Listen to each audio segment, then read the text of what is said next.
Hi all welcome back to Thannu's kitchen live. അപ്പോൾ ഇന്നാ വന്നിട്ടുള്ളത് നല്ല അടിപൊളി ചിക്കൻ ടിക്ക ഫ്ലേവർഡ് മസാലയുടെ റെസിപ്പി വീഡിയോ ആയിട്ടാണ്.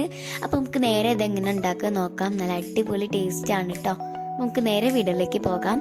അപ്പോൾ ഇത് ഉണ്ടാക്കാൻ വേണ്ടിയിട്ട് ഞങ്ങളുടെ ബോൺലെസ് പീസ് ചിക്കൻ ഒരു 1/2 കിലോന് എടുത്തിട്ടുണ്ട്. അതിലേക്ക് ഇനി ഒരു ടീസ്പൂൺ അളവിൽ ജിഞ്ചർ ഗാർലിക് പേസ്റ്റ് ആഡ് ചെയ്ത് കൊടുക്കാം. എന്നിട്ട് തൈര് ഒഴിച്ചു കൊടുക്കാം. ഞാനിപ്പോൾ ഏകദേശം ഒരു 3 ടീസ്പൂണിൻ്റെ അടുത്ത് ഞാൻ ഇതിലേക്ക് ചേർത്ത് കൊടുത്തിട്ടുണ്ട്. 3-4 സ്പൂൺ ഇതിലേക്ക് ചേർത്ത് കൊടുക്കുക.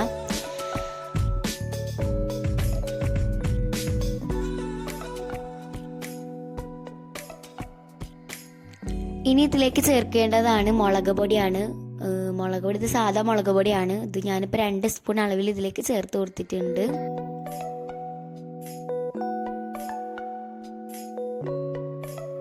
ഇനി ഇതിലേക്ക് ചേർക്കേണ്ടതാണ് ഗരം മസാലപ്പൊടിയാണ്. ഞാനിപ്പോൾ 1 ടീസ്പൂൺ അളവിൽ ഗരം മസാല പൗഡർ ഇതിലേക്ക് ചേർത്ത് കൊടുത്തിട്ടുണ്ട്. ഇനി ഇതിലേക്ക് ആവശ്യത്തിനുള്ള ഉപ്പും കൂടി ഇട്ട് കൊടുക്കുക.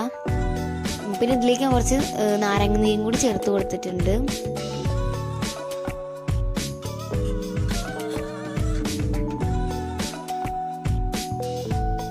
ഇനി ഇതെല്ലാതും കൂടി നന്നായിട്ട് തന്നെ മിക്സ് ചെയ്തിട്ടൊന്ന് യോജിപ്പിച്ചെടുക്കുക. മിക്സ് ചെയ്തതിന് ശേഷം ഇത് ഒരു 2 മണിക്കൂറെങ്കിലും ഒന്ന് ഫ്രിഡ്ജിലൊന്ന് വെക്കണം. എത്രത്തോളം ഫ്രിഡ്ജിൽ വെക്കുന്ന അത്രത്തോളം നല്ലതാണ്. ഞാനിപ്പോൾ 1 മണിക്കൂറോളമൊക്കെ വെച്ചിട്ടേ ഉള്ളൂ. ഒരു 3-4 മണിക്കൂറൊക്കെ ഇത് ഫ്രിഡ്ജിൽ നമുക്ക് വെക്കാവുന്നതാണ്.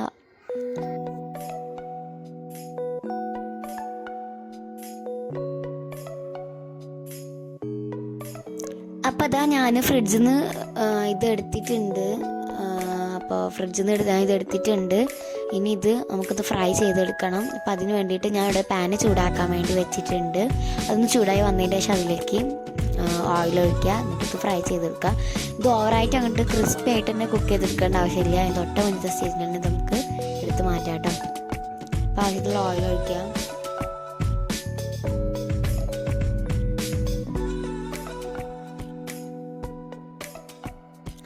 പിന്നെ നമ്മുടെ തന്നൂസ് കിച്ചൺ ലൈവ് എന്ന് പറഞ്ഞ ഈ ചാനൽ നിങ്ങൾ സബ്സ്ക്രൈബ് ചെയ്തിട്ടില്ലെങ്കിൽ എന്തായാലും ഒന്ന് സബ്സ്ക്രൈബ് ചെയ്യുക. പിന്നെ ലൈക്ക് ചെയ്തിട്ടില്ലെങ്കിൽ ഒന്ന് ലൈക്കും കൂടി ഒന്ന് ചെയ്യാം കേട്ടോ. പിന്നെ നമ്മൾ ഇൻസ്റ്റാഗ്രാം ഇതുവരെ ഫോളോ ചെയ്തിട്ടില്ലെങ്കിൽ ഒന്ന് ഫോളോ ചെയ്യുക. തന്നൂസ് കിച്ചൺ ലൈവ് എന്നാണ്. സെയിം ഐഡിയും സെയിം DP തന്നെയാണ്. അപ്പോൾ എല്ലാവരും പോയിട്ടൊന്ന് ഫോളോ ചെയ്യാം. പിന്നെ ഈ വീഡിയോ മൊത്തത്തിൽ ഷെയറും ചെയ്യാം കേട്ടോ.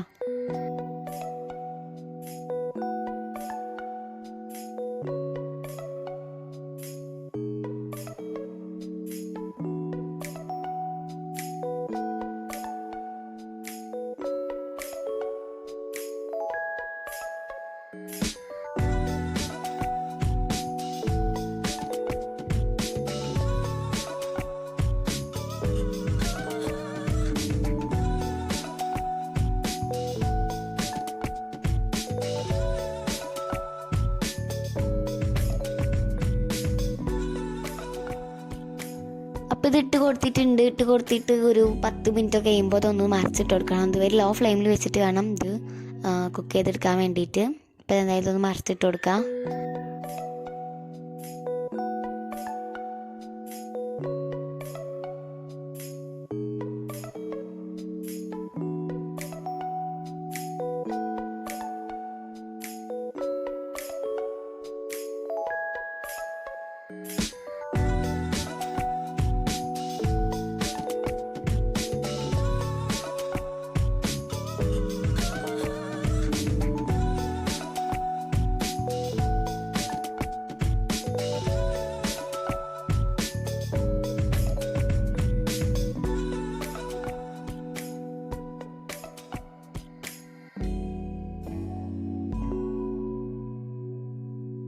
അപ്പോൾ ഇതാ ഫ്രൈ ചെയ്തൊന്ന് കോരി മാറ്റുന്നുണ്ട്.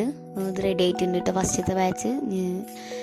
ഇതിങ്ങനെ തന്നെ എടുത്ത് കഴിക്കാൻ നല്ല ടേസ്റ്റാണ്. ഇത് നമ്മളിനി മസാല ഉണ്ടാക്കുകയാണ്. അപ്പോൾ അതിന് വേണ്ടിയിട്ട് ഒരു കടായി ചൂടാൻ വേണ്ടി വെച്ചിട്ടുണ്ട്. അത് ചൂടായി വന്നതിന് ശേഷം അതിലേക്ക് ഓയിൽ ഒഴിച്ചു കൊടുക്കാം. ഓയിലൊന്ന് ചൂടായി വന്നിട്ട് അതിലേക്ക് സവാള, ഞാനിപ്പോൾ 1.5 സവാളയാണ് എടുത്തിട്ടുള്ളത്. 2 സവാള എടുത്തിട്ടുണ്ടായിരുന്നു. കുറച്ചാണ് ഇതിലേക്ക് ആവശ്യം വന്നിട്ടുള്ളത്. അപ്പോൾ 1.5 സവാള ഞാൻ അതിലേക്ക് ചേർത്ത് കൊടുത്തിട്ടുണ്ട്. എന്നിട്ട് അതിലേക്ക് ആവശ്യത്തിനുള്ള ഉപ്പിട്ടിട്ടൊന്ന് വഴറ്റാം കേട്ടോ.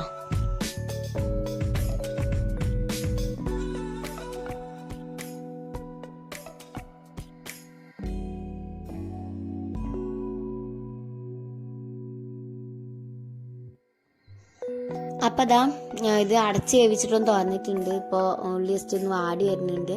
അപ്പോൾ ഇതിലേക്ക് ഇനി ജിഞ്ചർ ഗാർലിക് പേസ്റ്റ് ഇട്ട് കൊടുക്കുക. അത് 1 ടീസ്പൂണാണ് ഞാൻ എടുത്തിട്ടുള്ളത്. അപ്പോൾ അത് ഇട്ട് കൊടുത്തിട്ട് നന്നായിട്ട് തന്നെ മിക്സ് ചെയ്തിട്ട് ഇത് ഓവറാക്കി വാട്ടിയെടുക്കേണ്ട ആവശ്യമില്ല, വെന്തോ ഉടയേണ്ട ആവശ്യമില്ല. ഒരാവശ്യത്തിനൊക്കെ ഒന്ന് വഴറ്റി കിട്ടണം. അപ്പോൾ അതുവരെ ഒന്ന് വെയിറ്റ് ചെയ്യാം. ഇനി ഇതിലേക്ക് ടൊമാറ്റോ പ്യൂരിയാണ് വേണ്ടത്. ഇതിപ്പോൾ ഞാൻ വീട്ടിൽ തന്നെ ഉണ്ടാക്കിയതാണ്. അപ്പോൾ ഇത് ചേർത്ത് കൊടുക്കുക. ഇത് ക്യാമറ അത്ര കളറൊന്നും കാണില്ല, അത്യാവശ്യം കളറുണ്ടായിരുന്നു. അപ്പോൾ ടൊമാറ്റോ പ്യൂരി ഇതിലേക്ക് ഇട്ട് കൊടുക്കുക കേട്ടോ. നമ്മൾ ഹോം മെയ്ഡായിട്ട് ഉണ്ടാക്കുക. അത് ഉണ്ടാക്കുന്ന പറഞ്ഞാൽ 2 തക്കാളി ഞാൻ എടുത്തിട്ടുണ്ട്. തക്കാളി ഒന്ന് പുഴുങ്ങിയെടുക്കുക.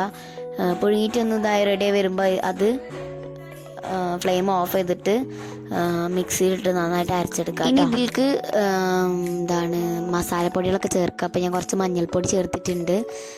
പിന്നെ ഒരു 1.5-2 സ്പൂൺ അളവിൽ മുളക് പൊടി ചേർത്ത് കൊടുക്കുക. മുളക് പൊടി ചേർത്തെടുത്ത് നന്നായിട്ട് മിക്സ് ചെയ്യാട്ടോ. അതിൻ്റെ പച്ചമുളകൊക്കെ ഒന്ന് മാറുന്ന വരെ ഒന്ന് വെയിറ്റ് ചെയ്യാം.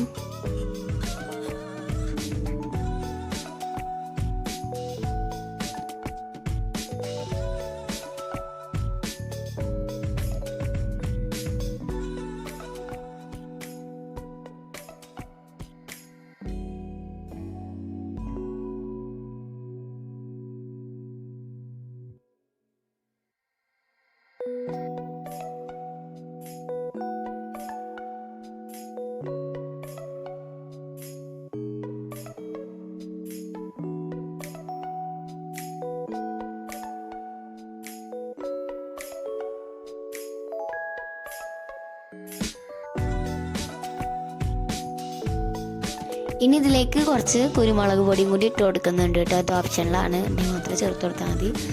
പക്ഷെ നല്ല ടേസ്റ്റ് ഉണ്ടായിരുന്നു കേട്ടോ കുരുമുളക് പൊടി ഇതിൽ ചേർത്ത് കൊടുത്തപ്പോൾ. അപ്പോൾ അത് ആവശ്യമുണ്ടെങ്കിൽ മാത്രം ചേർത്ത് കൊടുക്കുക. എന്നിട്ട് നന്നായിട്ട് തന്നെ ഇതൊന്ന് മിക്സ് ചെയ്യുക. എന്നിട്ട് ഇതിലേക്ക് നേരത്താക്കി വെച്ചിട്ടുള്ള ചിക്കൻ ഇട്ട് കൊടുക്കുക. ഞാൻ ചിക്കൻ ഇട്ട് കൊടുത്തതിന് ശേഷമാണ് വീഡിയോ എടുക്കുന്നത്. കാരണം ഫോൺ ആകെ സ്വിച്ച് ഓഫ് ആയിട്ട് പണിയുന്നു. അപ്പോൾ വേഗം പെട്ടെന്ന് തന്നെ ഇത് ഇട്ട് കൊടുത്തിട്ടുണ്ടായിരുന്നു. അപ്പം ചിക്കൻ ഇട്ട് കൊടുത്തതിന് ശേഷം ഇതിലേക്ക് വെള്ളം ഒഴിക്കാം. എന്നിട്ട് ജസ്റ്റ് ഒന്ന് ചൂടാക്കി എടുക്കാം കേട്ടോ. വെള്ളം ഞാനൊരു 1 കപ്പ് അളവിലാണ് ഇതിലേക്ക് ചേർത്ത് കൊടുത്തിട്ടുള്ളത്. കണ്ടോ, നല്ല അടിപൊളിയായിട്ട് നമ്മൾ ടിക്ക ഫ്ലേവറിൻ്റെ മസാല റെഡി ആയിട്ടുണ്ട്. പിന്നെ ഇത് ലാസ്റ്റായിട്ട് ഇതിലേക്ക് ഞാൻ യോഗട്ടാണ് ഒഴിച്ചിട്ടുള്ളത്. നമ്മുടെ പുളിയാത്ത തൈരാണ് ഇതിലേക്ക് ഒഴിച്ചിട്ടുള്ളത്. നിങ്ങൾക്ക് ഫ്രഷ് ക്രീം ഒഴിക്കേണ്ടതാണ് ശരിക്കും. പക്ഷേ ഫ്രഷ് ക്രീമിൻ്റെ ടേസ്റ്റ് എടുക്കാനും പറ്റുന്നില്ല കേട്ടോ അവിടുത്തെ ആർക്കും. അതുകൊണ്ട് ഞാൻ പുളിയാത്ത തൈരാണ് ഇട്ട് കൊടുത്തിട്ടുള്ളത്. അപ്പോൾ നല്ല ടേസ്റ്റ് ആയിട്ടുള്ള നമ്മളുടെ ചിക്കൻ ടിക്ക ഫ്ലേവറിൻ്റെ മസാല റെഡി ആയിട്ടുണ്ട്. നല്ല സൂപ്പർ ടേസ്റ്റ് ആട്ടോ. ഇതിന് കൂടെ തന്നെ കഴിക്കാൻ യമനി റൊട്ടി ഉണ്ടാക്കിയിട്ടുണ്ട്. ഇതിൻ്റെ റെസിപ്പി നമ്മൾ ഉടനെ തന്നെ വിടുന്നതാണ്. അപ്പോൾ എന്തായാലും